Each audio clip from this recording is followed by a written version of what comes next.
ഞാൻ വെറൈറ്റി ആയിട്ട് ഇപ്പം ഒട്ടുമിക്ക ആളുകൾ ചെയ്യാത്തത് എന്ന് കരുതുന്ന ഒരു സംഭവമാണ്. രജനികാന്ത് എന്ന് പറയുന്ന ആൾ മലയാളത്തിൽ സംസാരിക്കുന്ന ഒരു സംഭവം. ഓക്കെ. അപ്പോൾ അദ്ദേഹത്തിൻ്റെ ഒരു അവതരണ ശൈലി നമുക്കറിയാമല്ലോ, വളരെ സ്പീഡായിട്ട്. ഇത് പർവള്ളി நீ விரும்புகிற பொண்ணு நீயே கட்டியும் வாழ்க்கை நல்லா இருக்கும்.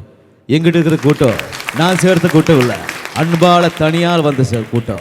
അപ്പം ഇദ്ദേഹമാണ് ആറാം തമ്പുരാൻ എന്ന ചിത്രത്തിലെ ലാലേട്ടൻ പറഞ്ഞു വെച്ചിട്ടുള്ള ആ ഡയലോഗുണ്ട്, കൂടും കൂട്ടുമില്ലാത്ത പ്രവാസിയുടെ ജീവിതം. ഇത് രജനീകാന്ത് എന്ന് പറയുന്ന ആള് മലയാളത്തിൽ പറഞ്ഞാൽ എങ്ങനെ ഇരിക്കുന്നു? ജസ്റ്റ് ഒന്ന് കൂളിംഗ് ഗ്ലാസ് വെക്കാം. കൂടും കൂട്ടുമില്ലാത്ത പ്രവാസിയുടെ ജീവിതം.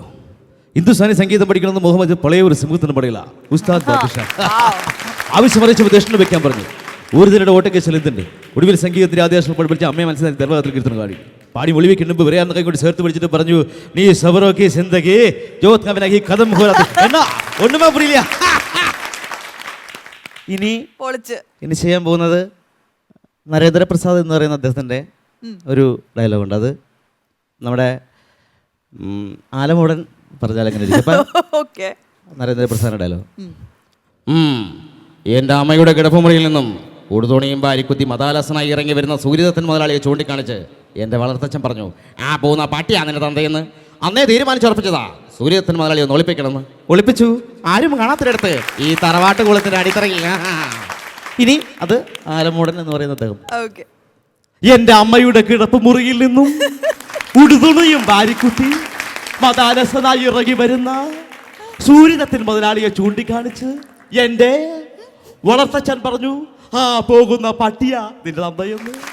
അന്ന് തീരുമാനിച്ചുറപ്പിച്ചതാ സൂര്യദത്തൻ മുതലാളിയെ ഒന്ന് ഒളിപ്പിക്കണമെന്ന്. ഒളിപ്പിച്ചു.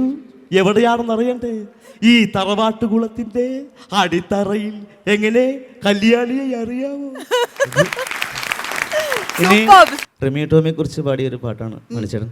റബ്ബർ പാൽ പോലൊരു പെണ്ണെ പാലക്കാരി, തൊട്ടാൽ തേറിക്കണ നിന്നെ മുട്ടാൻ പേടി.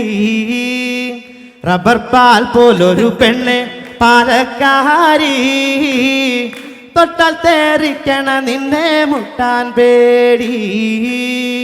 അത്തിക്ക് വകയിലേലും അഹങ്കാരത്തിൻ്റെ കൂടമല്ലേ, മെരുക്കുവാൻ പണിയാണേലും മെരുങ്ങിയ പുള്ളിമാനല്ലേ. Thank you. ഒരുപാട് സന്തോഷം കണ്ടതിലും പരിചയപ്പെടാൻ കഴിഞ്ഞതിലും. ആൻഡ് കോമഡി മസാലയുടെ ഈ ഫ്ലോറിൽ വന്നിട്ട് ഇത്രയും നല്ലൊരു പെർഫോമൻസ് തന്നതിനും thank you so much. Audience നല്ലൊരു കൈയ്യോടെ നമുക്ക് ഈ കലാകാരനെ ഇവിടെ നിന്ന് തൽക്കാലത്തേക്ക് യാത്രയാക്കാം. അപ്പം നമുക്ക് വീണ്ടും കാണാം. Thank you.